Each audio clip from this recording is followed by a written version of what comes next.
Hey guys, welcome to R&L Homestead. So today is mostly me on the camera, but I hope y'all enjoy this video. We are just doing a bunch of tidying up, and I'm going to tell y'all a little bit about a principle in a Joel Salatin book, as well as some of our plans in the coming months. Okay guys, so today's video is going to be a little bit different.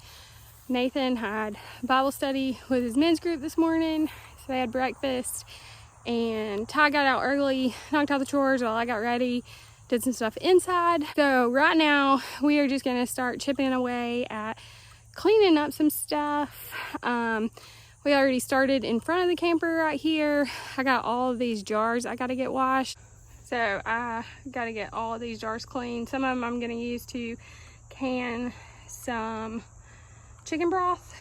Alrighty guys, so as y'all can see, we have been chipping away at this. We got rid of some wood, a little bit of hay has been put out behind the pigs, and me and Ty cleaned up this big pile of like scrap wood that was on that table. I'm gonna get rid of that table, and Ty's gonna run these two sawhorses down to the hay barn right now. Just trying to clear this out, and I'll tell you why in just a second.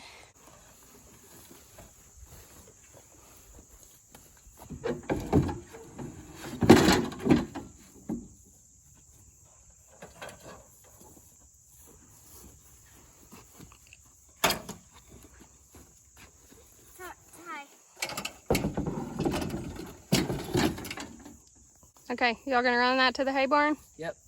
I have this in my mouth. Why? We are trying to clean out one freezer to get ready for pigs to go in the freezer, and then for beef to go in the freezer. So we're gonna eat like 4 chickens a week right now. We're out of pork, which the kids are super bummed about, but they're just gonna have to wait until we get pork again from our pigs. So I think today me and Ty can fold up that gray tarp, and I'm gonna have him run this little pile of stuff down to the hay barn. So in November, Nathan turns 50, and we're gonna have celebration here for him. He turns 50 at the beginning of November, but we're not gonna celebrate until at the end of November. And we're super excited about the way we're gonna celebrate this year, because not only are we gonna celebrate his birthday, but we're gonna learn a new skill as well. So we've been trying to set up the cow paddocks in the morning if we have some extra time, or in the afternoons, just to make morning chores a little bit faster. With it getting darker later, it seems like it's been harder to get chores done in the amount of time we want to. So I'm gonna go ahead and pick up yesterday's paddock, get it set for tomorrow, make tomorrow go a little more smoothly. So Ty is loading up some scrap metal right now. He's gonna go put that away for us. Okay, so I don't know if you saw, but when I was over in the driveway, I've noticed that the truck is not here. So that truck is my truck. I've had it since I was 18. It's a 2004. So it's almost 20 years old. And while me and the kids were driving to the grocery store, which for us is really far away, I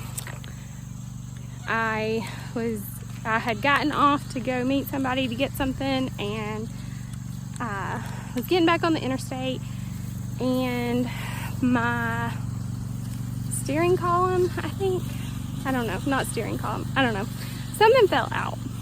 So I called Nathan, and he had to come get us and sit and wait for a wrecker and all that.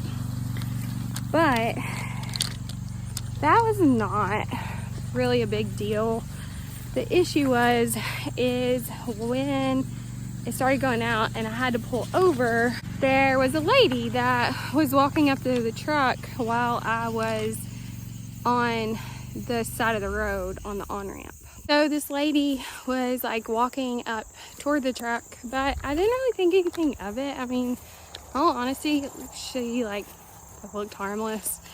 Didn't really make me nervous. But then she like caught up to the truck and put out her cigarette butt on the tire of the truck. So I tried to scoot up a little bit more just to be like, hey, can you leave us alone, without really rolling down my window or anything. But the truck really wouldn't move that much. So then what happened next was kind of bad. So she pulled on Ty's door handle. Fortunately, his door is locked because the truck automatically locks when you get moving, and she couldn't open the door. So my truck is struggling to move, and I was able to scoot up a little bit more and she walked away, but it definitely didn't make the kids feel very great. So needless to say, Nathan got there, took over, we got in his car, and we went and got our groceries and came home. He took the truck to the shop, and now it's in the shop, but that means we are stuck at home. But that might not be a bad thing. Back when Nathan and I had, back this summer when we had those 250 meat birds, Nathan and I had a conversation about like, this is too much for me and the kids to handle. It's a lot of work when he's not here all the time. So we started talking about scaling down and starting over, which is kind of a bummer in a sense, but if we have the right infrastructure in place, it's going to make it easier and more enjoyable for all of us. So this isn't the first time that's happened recently. We had, sorry, I'm counting where my steaks go. We had a instance a couple of weeks ago where somebody got way too close for comfort in a parking lot to both me and Ty on opposite sides of the vehicle. And then just a few minutes after that, when we were at the next store, someone came up and like talked to us for a really long time in the parking lot. They were nice, but it was just like weird because of what else had happened that day, and they kind of like wouldn't let me leave. And finally I was just like, I gotta go, my daughter's not had a nap. I gotta get out of here. So if you've read Joel Salatin's You Can Farm book, you know that his number one rule in that book is stay home. And I think, obviously one reason is if you're farming, there's a lot of work to do, and if you're here, you can get it all done, which is something we're trying to do right now. We're trying to play catch up. When we bought this, we kind of like got too much too soon, and we weren't really ready, and now we're realizing that. I got all those stakes out. I'm gonna run tomorrow's line so we can move the cows over really easy, and then kind of tell y'all what's next for us. So we know at the end of November we'll be processing the 2 big pigs, and then the little pigs really hopefully will be ready to process by the end of December or maybe mid-January. Really hoping they start putting on some weight soon. One of our big pigs is for 2 friends. They halved it, and then one is for us. Like I said, we're out of pork, so super excited about having bacon and sausage and all that again. And then we will have 1.5 of the little pigs for ourselves, and then Nathan's dad is getting half of one of those guys. Okay, I got tomorrow's fence all set for the cows. It's really hard to roll that out and hold the phone, and I don't have the tripod over here. So when we started farming, it was really just for like, let's eat healthy food that we've raised, we know what's in it, all of that. But when we got our chickens, I guess it was not even 6 months after we got our first dozen chickens, Ty really got interested in like the Polishes and the fancier chickens. But it seems like the fancier the chicken, the more prone they are to predators. So we had a few at our old house and lost a bunch of them. And then the first spring we were here, we had some and lost a bunch of them. So we just haven't had a lot of luck with those birds. But it's something that he really wants to do and explore. And we definitely want to give him that opportunity.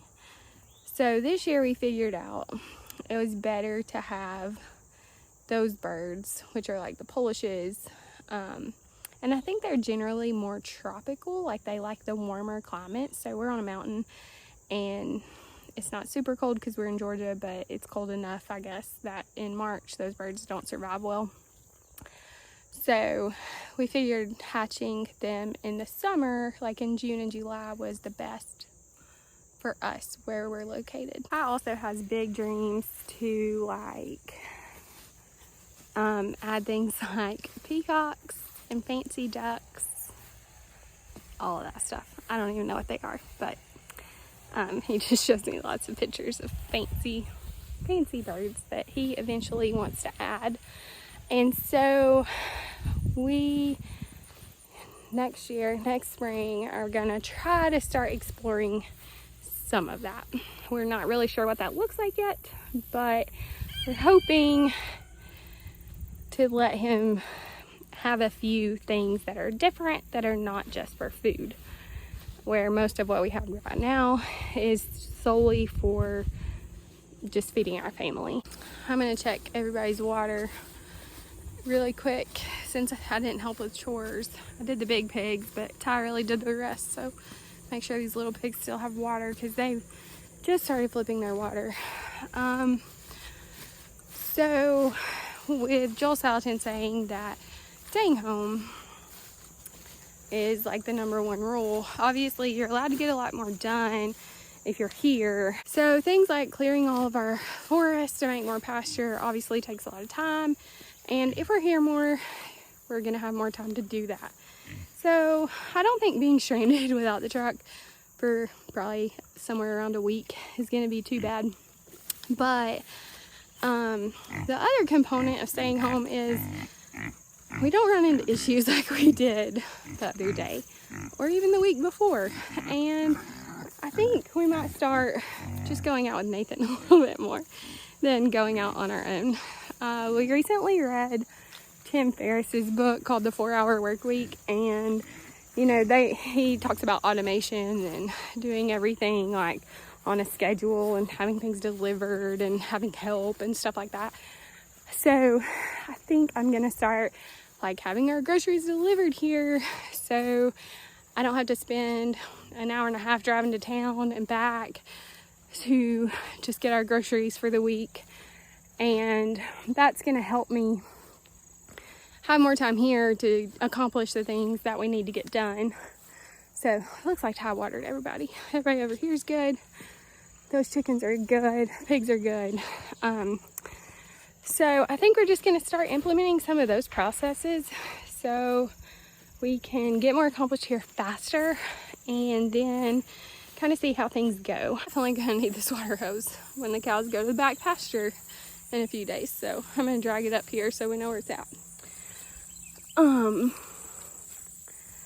But like I was saying, just having the time to plan our infrastructure and know where we want things is going to be so important as we go into the next few years.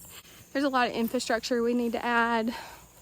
Got to start building a home, hopefully in the next year and a half or so. In permaculture, they say don't do anything permanent for 3 years, and that really wasn't our plan going in. But we're really starting to see the benefit of it now as we've been on the land and really seen like where we want things, what's easy, what's accessible, where we need more roads, stuff like that. So I think in the long run, even though there is like this urge and desire to want a house really quick, we like living in the camper. It's not really that bad. I think the biggest pitfall is I would love a big oven, and I can't wait until the day I just found a water hose right here that I have a big oven again so I can cook in big batches instead of really small batches. Also want the kids to really love the farm and want to let them explore their interest in having the animals that they want to have, not just what we want. And even just the activities, you know, making the farm fun. We really learned that during 2020. I was very thankful. We had 10 acres and a creek and stuff for them to do outside because all of our playgrounds were shut down in the city we lived in. So there was nothing for these kids to do.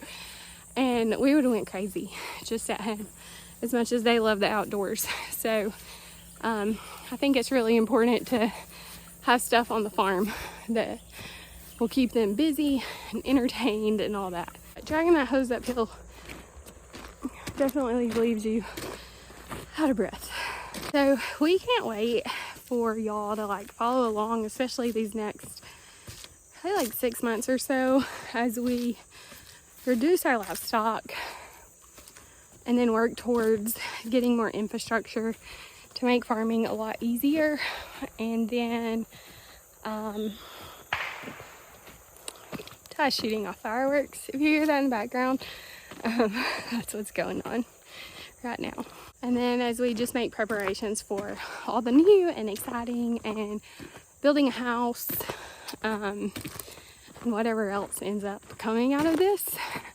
Like some of it we're not really sure what it's gonna be or what path we're gonna take. There's still a lot of planning to happen, but you know, some of it we obviously do know and have plans for, and we're excited to share with y'all as all of that unfolds. So we're also going to walk through all of the rules in You Can Farm. Joel Salatin has like 10 core rules. And so we jumped the gun on a lot of those, and it's made farming a little harder for us. So now we are going to go back to square one and start over with those rules and take y'all along for that journey so you can see that process and how it's going to make it so much easier for us as we add more livestock and hopefully more cows in the future, maybe some beef cows. And you know, Ty wants to add goats. So as we do all that fun stuff with the proper infrastructure, it's just going to make life much more enjoyable. And it was overgrazed. It was full of blackberry and multiflora rose thorns. It's just like not in great shape. The fences were all messed up. So we really done a lot of work. Our pastures, you can actually walk through them now. You couldn't walk through them. Caroline couldn't walk through them at all because she was so little. She would get stuck on thorns all the time. So we've definitely made a lot of improvement. It's just a matter of doing things in the right order and making it easier for all of us. I'm going to show y'all where we moved the rabbits and where Ty and Nathan moved all the chickens into the garden flock. That way, it actually was a couple of days ago, so y'all have already seen where they are, but I'll show you them catching them and everything, getting them all over there, and how we moved that rabbit hutch as a family. And I'm gonna go mow around the back fence a little bit and then watch the kids play and get Caroline down for a nap.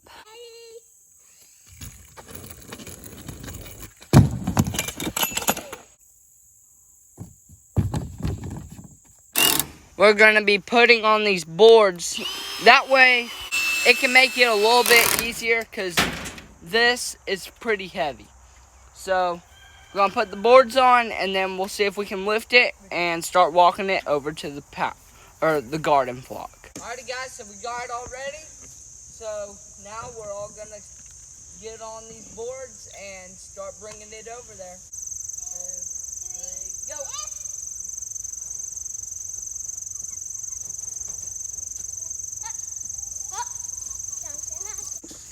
Alrighty guys, so I'm super excited now that we got the rabbits moved into here.